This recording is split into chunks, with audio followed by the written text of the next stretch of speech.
this early. Not unless he changed his way of living. More likely is at one of the cafes down the street. Yeah. Well, here we are. Just like old Ward never locks the door. This is going to be a pushover. Better close the door. The safe is right over here. Keep close to me. I've got a hunk of candle here. I'll light it. If we're not disturbed, we can copy the letter right here. Then take the original and the cash to old Hank's cabin. In the meantime, in old Hank's cabin, Sergeant Preston had become increasingly concerned by the prolonged unconsciousness of Billy. Finally, he opened the door and called. King, come in here, boy. That's it, fella. King, I think we better not try to move the boy. He may have a fractured skull. I'm going to write a note, King. You're going to take it into town. I'll tie it to your collar in plain sight, and whoever sees it will take it to the doctor. You'll bring him here, boy. There. Now, hold still, fella. I'll just fasten this to your collar. I hope you know what I'm talking about, King. Town. Understand? Town. All right, boy. Get going, King. To town. Good boy. He knew what I meant.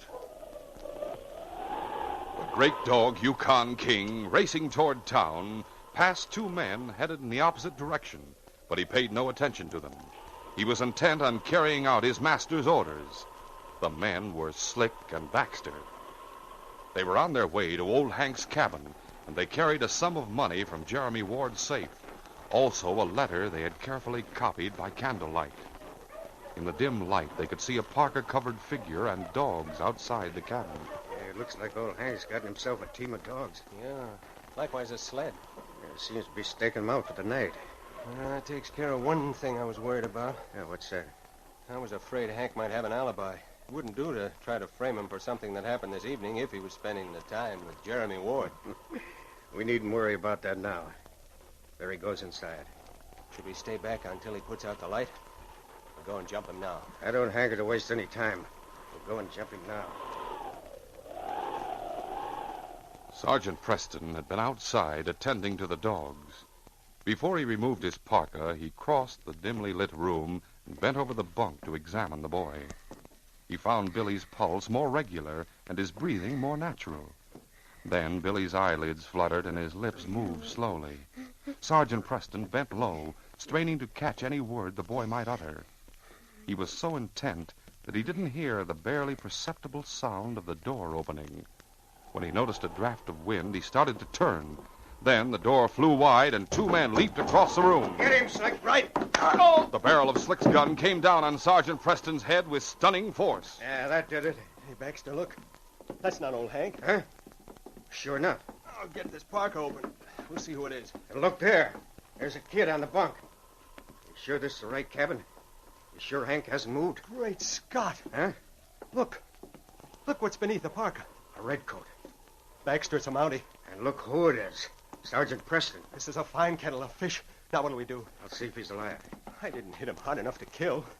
Besides, the hood of the parka took up some of the blow. He's alive, all right. Baxter, what's he doing here? And who's that kid on the bunk? How do I know? The point is, the Mountie is here, and we slugged him. How are we going to account for that? I don't know. But we better tie him before he comes to. Yeah, well, there's some rope. I'll cut off a hunk. After that crack I gave him, he'll be out for a long time. But I'll tie his wrists together just the same. Hey, close that door. Right. Now, here's the rope. Leave him face up so we can see if he comes to. Be sure you take his gun. I'll see about the kid on the bunk. What's the matter with him, Baxter?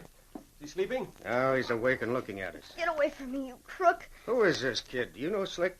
I think he's Ward's grandson. I heard some talk about him before I got fired.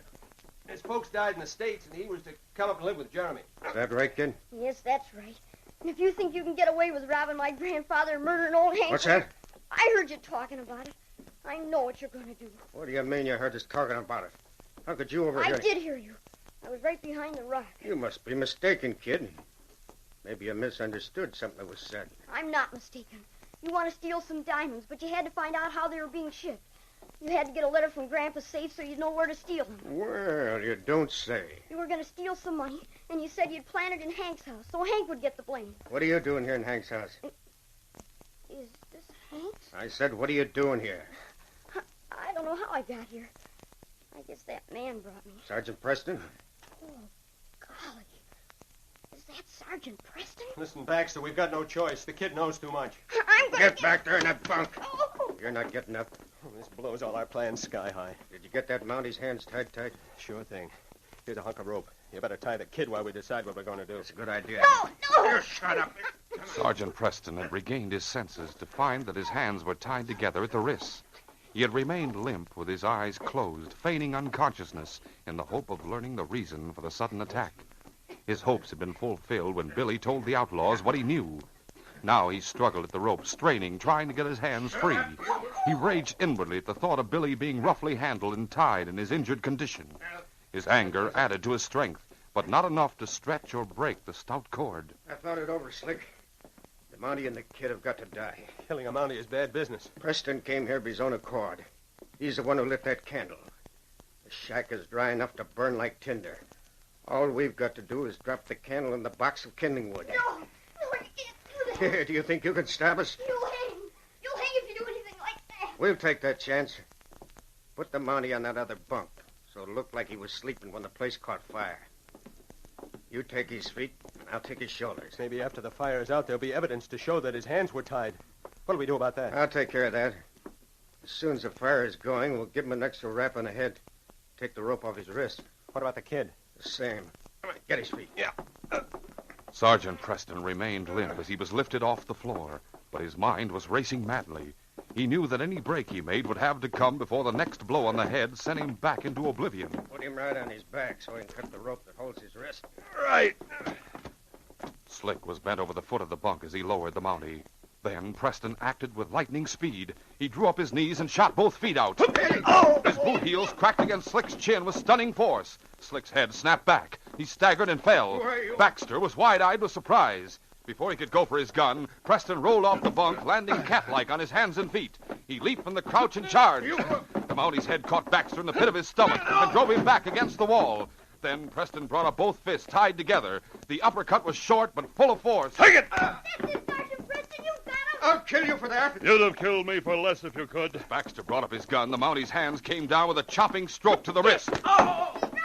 Slick had been stunned but momentarily. When he showed signs of recovery and began fumbling for his gun, Billy shrilled a warning. Behind you, the other one. Preston dropped to the floor, scooped up Baxter's gun, and fired. The bullet caught Slick in the wrist just as his gun cleared the holster. That does it. Hold it, Baxter. Freeze! I'm hit. You shot me. Are you surprised? Stand right where you are, Baxter, and keep your hands above the shoulders. You were playing possum. It's a good game, properly played. I'm hurt, I tell you. Not seriously. I hear a dog. That's King, Billy. I sent him for a doctor. Get over there, Baxter, beside your friend. Come on in. That's Hank. Come on in, all of you. Golly, that's King. You come. Billy. Grandpa. Great day, Sonny. You all right? What's going on here? Who are these critters? Couple of crooks had planned to rob your safe and put the blame on Hank. Doctor, take a look at Billy. He had a hard rap on the head. Yes, sir. Well, he's tied. They're both tied. We're lucky to be alive. Preston and Billy were quickly untied. Doc looked at the boy and found that his injury was not serious, while Preston searched Slick and Baxter. He found money from Jeremy Ward's safe, also the secret shipping orders and a copy of those orders.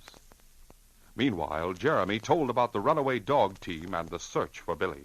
After beating around in the night for some time, we decided to go back to town and get more men to help search. We were there when we saw your big dog race into town with a note tied to his collar. We figured the boy might be Billy, so we came here. Then you didn't even know your safe had been robbed. No, but this letter and the cash sure proves it. Slick, I told you to stay out of town.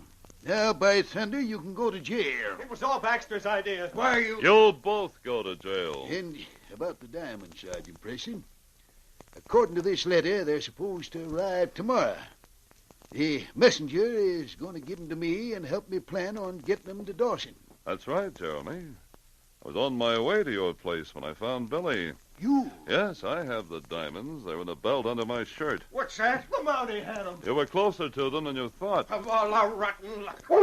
Yes, King, we'll take these men to town and put them in jail, boy. Well, Billy, I've told you plenty of stories about Sergeant Preston and Yukon King. Now, Hank, I guess I can tell a story. Can I, Sergeant Preston? Indeed you can, Billy. And be sure to tell how foolish and dejected outlaws look when they come to the end of the trail and their case is closed.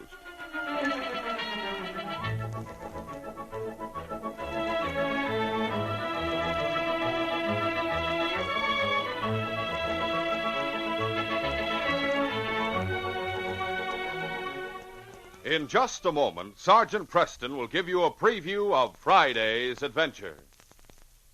Say, fellas and girls, are you building the exciting Yukon Trail at your house?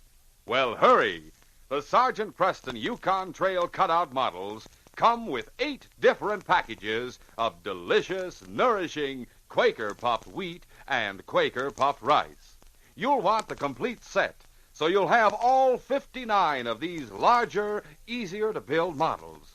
Just go to your grocer's. There's no waiting, no box tops, no coupons. It's thrilling to have models of the very places that you hear about in these danger-packed adventures of Sergeant Preston and King. You get models of the Northwest Mounted Police Headquarters, a lumber camp, mining camp, the White Horse Hotel, General Store, and jail. You get dog sleds, teams of huskies, all kinds of Yukon animals. You get the Yukon Queen riverboat with a paddle that actually turns. These models are so amazingly different. You even get scenery and the interiors of buildings.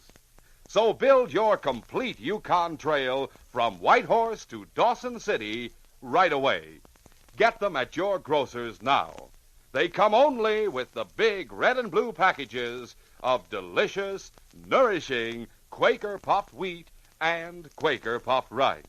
Yes, the original, crisp, fresh, shot-from-gun cereal that is never sold in bags or bulk. Listen Friday when Sergeant Preston and Yukon King meet the challenge of the Yukon in the case of the man who fled. A fugitive from justice who had come to the Yukon under a false identity. A sinister blackmailer who met a well-deserved fate, and a name scrawled on the wall. Those were the clues I had to work with. They led me to the solution of the murder case, but when I found the guilty party, I also found myself facing a loaded 6-gun. Be sure to hear this exciting adventure Friday. These radio dramas, a feature of the Challenge of the Yukon Incorporated, are created by George W. Trendle, produced by Trendle Campbell Enterprises, and directed by Fred Flowerday.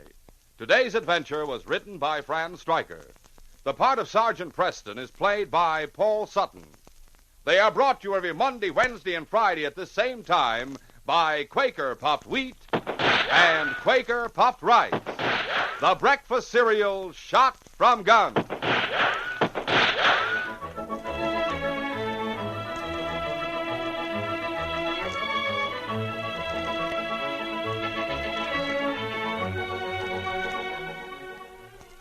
Remember, for delicious hot breakfasts, enjoy Quaker Oats. The giant of the cereals is Quaker Oats. Delicious, nutritious, makes you feel ambitious. The giant of the cereals is Quaker Oats. And here's why Quaker Oats is called the giant of the cereals. There's more growth, more endurance in oatmeal than any other whole grain cereal. So make your hot breakfast nourishing Quaker Oats. Quaker and Mother's Oats are the same.